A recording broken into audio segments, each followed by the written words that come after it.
Mas Firman, hamba Allah apa hamba dunia? Hah? Hamba Allah. Kita sering bilang aku ana abdullah, saya hamba Allah, tetapi kegiatan kita hamba dunia, betul atau tidak? Sering kita menyatakan ana abdullah, tapi kita abdus syaiton, hambanya setan, hambanya mengejar harta, betul atau tidak? Bapak-bapak, ibu-ibu yang dimuliakan, Bu, kenal sama SPY nggak, Bu? Bu, mana suaranya ya? Ibu, kalau ibu dipanggil ibu jawabannya iya, tes ya. Kalau ibu-ibu jawabannya apa, Bu? Iya, tes vokal, biar nggak ngantuk. Ibu, suaranya belum kompak, yang menjawab baru 2 orang. Ibu, ibu.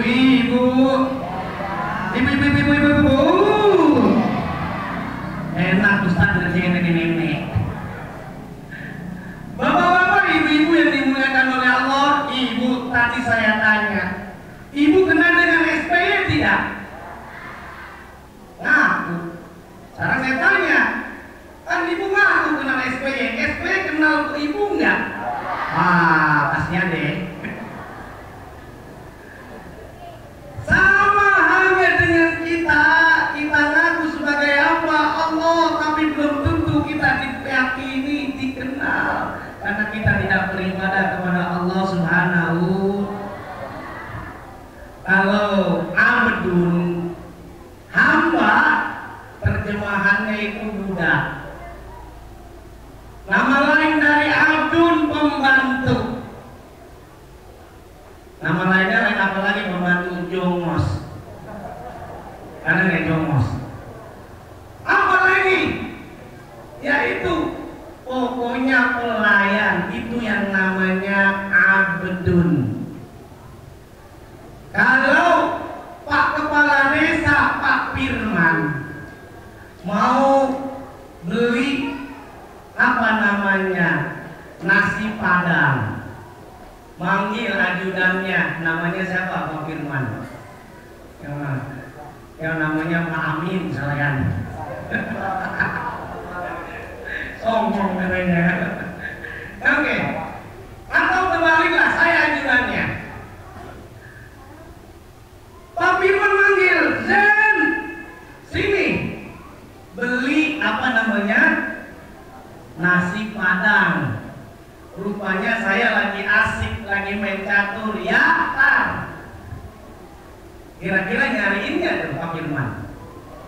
Nyariin, dipanggil lagi, Jen, sini. Iya Pak. Dalam hati saya, berisik, bawel, gitu kan? Sampai panggil ketiga, kira-kira Pak Firman marah nggak? Yang enak kira-kira diapain? Bisa dipecat. Itu baru dipanggil oleh manusia. Kita ngaku sebagai hamba Allah, abdullah, tapi kita sering lupa kepada Allah Subhanahu. Kalau kita handphone kita bunyi, baru saja bunyi ringtone-nya, lain, langsung diangkat. Betul atau tidak? SMS baru bunyi, padahal ada panggilan, maaf BBM Anda sudah habis. Langsung diapain tuh Pak? Dibuka. Nah, tapi coba bayangkan ketika Allah kita ngaku sebagai abdullah, kita ngaku sebagai hamba Allah, dipanggil oleh Allah melalui azan 5 kali dalam sehari. Kira-kira Bapak lagi main bola, ada azan zuhur, langsung ke masjid nggak kita?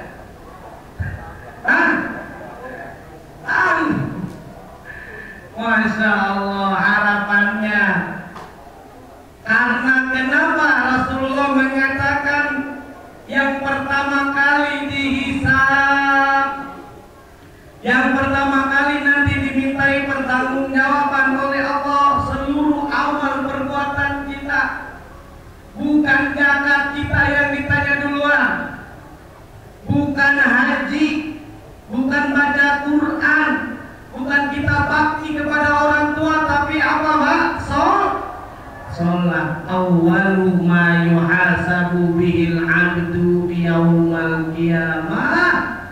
as-sholah, sholat. Wajar saja minal masjid ilal masjid. Allah menyatakan dalam firman-Nya minal masjidil haram ilal masjidil aqsa. Tidak ada ceritanya minal masjidil haram ila Amsterdam, minal masjidil haram ila New York. Ada nggak? Tapi dikatakan minal masjidil haram ilal masjidil aqsa, nanti baru dimi'rajkan Rasulullah SAW sampai ke langit ketujuh, yang akhirnya dalam riwayat ringkasnya awalnya diperintahkan sholat berapa rakaat Pak? 50, kemudian dapat rukhsah diskon jadi berapa? Jadi 5. Oleh karenanya yang sangat penting kita dirikanlah sholat. Dalam Al-Quran dinyatakan disandingkan tuh orang yang mendirikan sholat, insya Allah kalau punya harta nggak sayang-sayang berzakat. Amin ya Rabbal aqimus sholat wa atus, disandingkan sampai 27 kali sholat. Kalau kita tidak bisa baca Al-Quran, belajar. Ini kadang-kadang yang dijelaskan oleh tadi imam ketua DKM kita kan banyak kekurangan tokoh. Imam kadang-kadang main dorong-dorongan, betul atau tidak?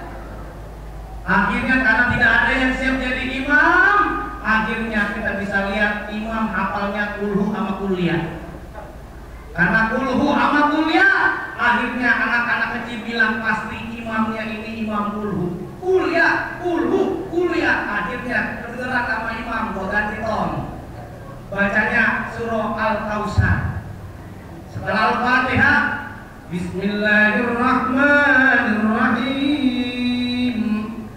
Inna, kata anak muda, anak kecil bilang pasti kulhu, kuliah. Inna a'tainakal kausar. Anyar. Baru. Wah hebat. Fasholli li rabbika wanhar. Lupa pas inna kata yang belakang, wah hebat nih suaranya. Inna lupa ya. Inna dikatakan dijawab inna lillahi wa inna ilaihi rajiun. Mak imamnya bilang inna lillahi wa inna ilaihi rajiun, bubar sholatnya. Masya Allah, anak kita ajarkan kreativitas muda-mudi Islam, kita latih biar tidak tadi terkena pergaulan bebas, free sex. Na'udzubillahi min, agar supaya pemuda-pemudi kita tidak seperti Emon. Nah itu tawa yang gede saudaranya tuh. Ya Allah, pedofilia. Coba kamu main, insya Allah tidak ada yang namanya penyakit-penyakit yang seperti itu. Narkoba menurut catatan kepolisian luar biasa sekali. Tahun 2012 yang pengguna narkoba kurang lebih 3,8 juta orang. Boleh jadi ada di antara pemuda-pemudi kita yang tidak aktif di remaja masjid.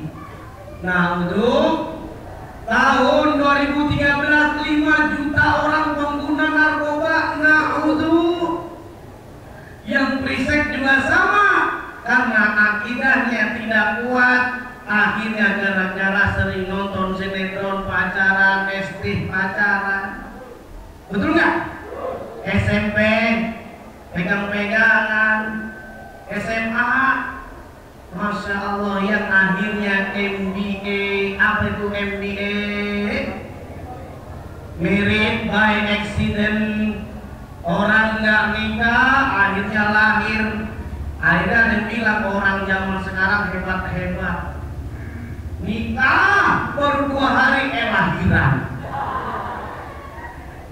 Ya Allah, na'udzubillah. Ini kata orang Bekasi, dia bilang begini, makan es cendol nggak pakai kelapa, perut bocah bejondol dicari mana ya bapak? Na'udzu. Ya Allah.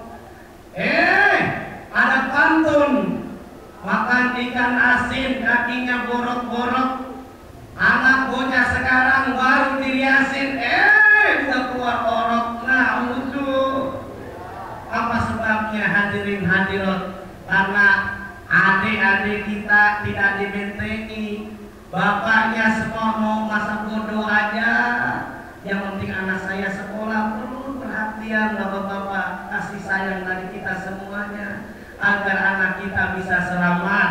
Amin ya robbal. Ketika saya ceramah di Polres Bekasi ada informasi juga. Anak SD, anak SMP, anak SMH itu kerjaannya mencuri. Na'udzu. Kerjaannya malakin temennya. Pas dicek punya cek apa sebabnya? Karena kebanyakan main game PlayStation. Di sini insya Allah tidak ada, amin. Ya Rabbal. Ya Allah, main game PlayStation akhirnya apa hadirin hadirat? Banyak yang semestinya dia sekolah bolos. Orang tua ngasihnya cuma 5.000. Main game PlayStation berapa hari? Akhirnya dia mikir, minta duit sama orang tuanya nggak bisa, akhirnya nyol. Makanya ada pantun Pak. Bapaknya kampret, anaknya kalong. Bapaknya nyopet, anaknya na'udzu. Ya Allah. Semestinya kita mengikuti teladan Rasulullah. Ada satu, ada dua. Setelah dua pastinya sama bilang 4. Ada satu, ada. Setelah dua pastinya 3. Nabi Muhammad adalah teladan untuk kita semua agar kita semuanya masuk surga. Amin ya Rabbal. Kita bisa mengikuti teladan Rasulullah. Akhlakul karimah. Dalam maulid sudah disampaikan bagaimana Allah mengutus Nabi Muhammad untuk menyempurnakan akhlaknya. Bahkan akhlak Rasulullah sangat mulia. Rasul menyatakan, innama bu'istu liutammima makarimal akhlak.